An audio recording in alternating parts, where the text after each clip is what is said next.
Bienvenidos, bienvenidas, estimadas estudiantes, a la clase magistral de la unidad número 4 de la asignatura Historia de la Comunicación. El día de hoy nosotros vamos a abordar un tema muy importante y trascendental dentro de la historia del Ecuador. Sobre todo vamos a revisar cómo se genera el periodismo en el Ecuador, referir a la y a la importancia que es este hecho tecnológico de aquel momento, que nos ayuda justamente a visualizar estos primeros inicios de la prensa en el Ecuador. Por favor, me van a permitir compartirles una presentación que nos va a ayudar a ejemplificar varios de estos conceptos. Como les había mencionado, en el desarrollo de esta clase magistral, vamos a revisar el desarrollo de la prensa en el Ecuador y propiamente desde esta prensa ideológica a la prensa periodística. El contexto en el que se va a desarrollar la prensa justamente surge con la llegada de la imprenta. La imprenta, cuando llega a Quito en 1754, al menos produce este sentido de generar este medio de comunicación, y en menos de 40 años se crea ya el primer periódico de la época, denominado Primicias de la Cultura de Quito, gestado por Eugenio Espejo. Cronograma, ¿no es cierto?, de ir consolidando, y en esta cronología de ir consolidando cada una de las prensas de los periódicos en aquel momento, nosotros constituiríamos con el primer periódico, que nace el 5 de enero de 1792, la tercera más antigua en América del Sur, precedida por Lima, que en el Perú se genera la Gaceta de Lima en 1743, y también precedidos en 1791 por el Papel Periódico de Bogotá, que también se genera en ese año. Contextualizando también un poco la historia, tenemos sin duda que remontarnos a uno de los próceres de la independencia, que fue Eugenio Espejo. El prócer quien funda el primer periódico quiteño, con una visión sobre todo de exponer ideas, ideales, estas ideas de liberalismo, estas ideas sobre todo de emancipación. El historiador José Torres asegura que el periódico Primicias de la Cultura de Quito, más periódico que ayudaba a combatir de cierta manera estas ideas del reinado español, y en su momento eran consideradas ideas las que promulgaba Espejo independentistas. Entre los registros históricos se manifiesta que constan aproximadamente 7 números de circulación consecutivas, siendo en este último número algo que les ubiqué en esta lámina y que me gustaría que por favor lo lean conjuntamente conmigo, que se publica ciertas ideas libertarias como la siguiente: ya no somos ciudadanos, ya somos quiteños, es decir, no españoles. Escuela de la Concordia. De nosotros renace la patria. Nosotros somos los árbitros de la felicidad. Y justamente como estas, las autoridades españolas que controlaban las colonias no querían que sean publicadas. Y con el primer periódico que Eugenio Espejo de cierta manera publica, entonces eran como ideas atentatorias contra el poder de turno. En ese sentido, ¿no es cierto?, encarcelan a Eugenio Espejo y censuran este periódico. Posteriormente se dará su que deja Espejo con este primer periódico y todo lo que estaba implicado en el mismo, significa en España un acto de rebeldía. Rebeldía que no se perdió durante muchos años, incluso tendría una herencia muy importante ya en la República del Ecuador. El periódico en la época de la República. Cuando surgen ya estas ideas independentistas de Espejo, surge también estos ideales de apartarnos del reinado español y comienza el proceso de independencia. Cuando se da este proceso de independencia con Bolívar y todos los patriotas, comienza a surgir ya la nación como tal y comenzamos a tener el nacimiento de la República en 1830. En existía un poder, una pugna justamente entre lo ideológico y lo político, porque quedaban aquí poderes españoles, pero también los criollos que justamente querían alcanzar el poder y el nivel económico que algunos de estos encargados del reinato que gobernaban aquí lo tenían. Entonces, durante este periodo se puede manifestar que gobernaron el país entre 1830 y 1845 Juan José Flores, Vicente Rocafuerte y estudiada entre José Joaquín de Olmedo, Vicente Ramón Roca y Diego Noboa. Quienes en esta fase política, sobre todo, es algo importante de enmarcar, no existieron generaciones, innovaciones respecto al ámbito periodístico, sino con una herencia que Eugenio Espejo nos dijo, y esta herencia es que estaba promulgándose durante esta época, dando como un bajo sentido a esta propagación, digamos, del periódico. Sin embargo, un hecho histórico es que el periódico ya desde aquel momento se comenzaba a gestar de cierta manera o a ser afín a las ideologías del poder de turno. En 1833 hasta 1838, por ejemplo, en Guayaquil, el Ecuatoriano, denominado así este periódico, difundía los proyectos, difundía los programas, el desarrollo de las actividades de Juan José Flores, en contra de Vicente Rocafuerte.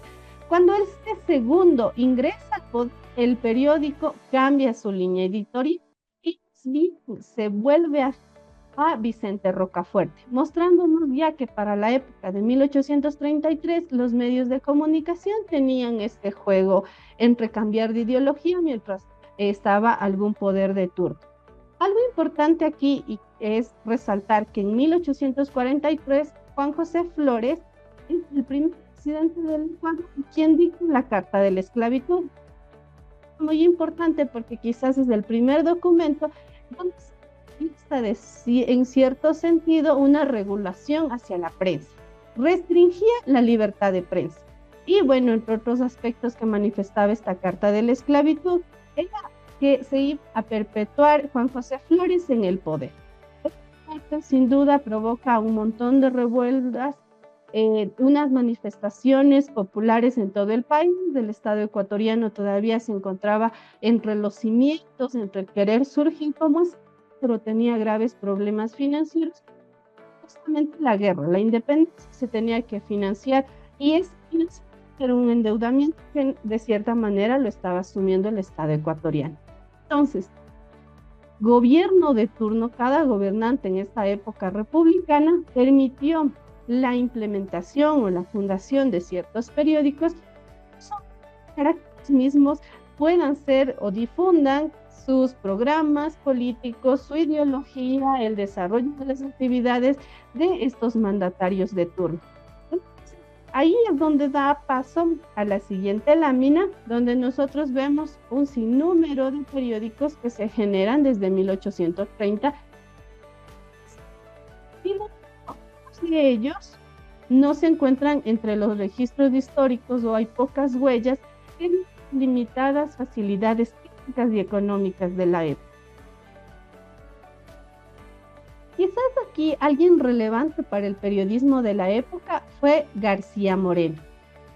Es uno de los personajes más destacados en el periodismo ecuatoriano. Gabriel García Moreno, sobre todo periódicos los creaba siempre para combatir al presidente de turno. Entonces, en periódico, pero para combatir al presidente Vicente Ramón Roca Rodríguez. El segundo también lo genera para combatir a Juan José Flores. Funda de cierta manera La Nación para atacar al presidente José María Urbina. También aquí la Unión Nacional, pero más bien con una tendencia muy constante. Pues las columnas que se ubicaban aquí, en los textos que se ubicaban, era la promoción política que hacía en su momento quizás personaje muy destacado en el periodismo ecuatoriano, pero esas eran las líneas y las lógicas en las que se manejaba la comunicación, el periodismo de la época. Aquí un hecho histórico muy importante es el telégrafo. El desarrollo del telégrafo, inaugurado en 1888, con 33 oficinas y aproximadamente 1.600 kilómetros de líneas, es un avance que el ferrocarril da impulsa la comunicación y entre ellas a los periódicos, porque se podía distribuir estos periódicos a grandes distancias y en tiempos más cortos. Del siglo XIX, la prensa ecuatoriana contaba aproximadamente con 90 periódicos. Sin embargo, los 40 entre los principales se encontraban en la ciudad de Guayaquil. Ya en este momento, el Partido Liberal, liderado efectivamente por Eloy Alfaro, un presidente que dio un giro total de 360 grados a las políticas conservadoras de la época republicana, más bien con ideas de liberalismo. En estos aspectos, ¿no es cierto?, no cambia solo las perspectivas del periodismo y la comunicación, sino sobre todo aspectos más sociales y aspectos de derechos. Tras el asesinato de Eloy Alfaro, en 1911 los partidos conservadores consideraban que de cierta manera el país iba a volver a ese sentido conservador. Sin embargo, la gran influencia del liberalismo no permitió que estas ideas se pierdan, sino que al contrario perduren incluso en el tiempo. Aquí algo importante de la comunicación y de los periódicos es que de cierta manera se quedaron aliados a los conservadores, atacaban fuertemente a la figura de Eloy Alfaro y a estas ideas revolucionarias. La prensa regional. Aquí vamos a hacer un resumen más bien de algunos hechos, actos importantes dentro de la evolución de la prensa en el Ecuador. Por ejemplo, el Mercurio de Cuenca, fundado en 1924, quizás es el periódico y se convirtió en un referente del periodismo regional. En 1828 es el primer periódico de la provincia de La Sual, generando de esta manera ya en varias provincias y no solo en Quito y en Guayaquil los periódicos. Y de cierta manera el periódico tuvo una influencia regional. Entonces jugó muchísimo un papel importantísimo en el tema de la política y de la ideología. La prensa satírica. Conjuntamente con estos hechos históricos se va generando diferentes tipos de prensa. Por ejemplo, el Buscapié era un periódico más bien de tinte satírico, fundado en 1905, criticaba sobre todo la intelectualidad de la época. Más bien un periódico semanario, fundado en 1898, que propuso de cierta manera a los gobiernos liberales. Y la caricatura, fundada en 1918, esta revista más bien de tinte humorístico, marcó una etapa sin duda en el Ecuador. El periodismo como empresa. Hemos visto de cómo surge el periodismo con estas ideologías siempre aliadas al gobierno de turno o también para promulgar ideas liberales como las de Alfaro y también de cierta manera estas ideas independentistas de Eugenio Espejo. Ahora vemos el periodismo como empresa. El telégrafo, por ejemplo, es un hecho importantísimo que pasa al Estado ecuatoriano en el 2011. El comercio, que se fundó en 1906, se convierte en un referente del periodismo empresarial, mientras que el Oxxo, fundado en 1921, se convierte en uno de los más importantes del país. Sin embargo, su evolución, conforme el periodismo ha venido apegado a los poderes de turno, sin duda han permitido que de cierta manera se constituyan en grandes grupos financieros y que estos grupos financieros aliados a la banca o aliados al poder económico, al poder político, de cierta manera influyan en las noticias o en la información que ellos están transmitiendo a las audiencias, generando así un periodismo como empresa. Vamos a ver ahora ya, casi por finalizar, el futuro de la prensa.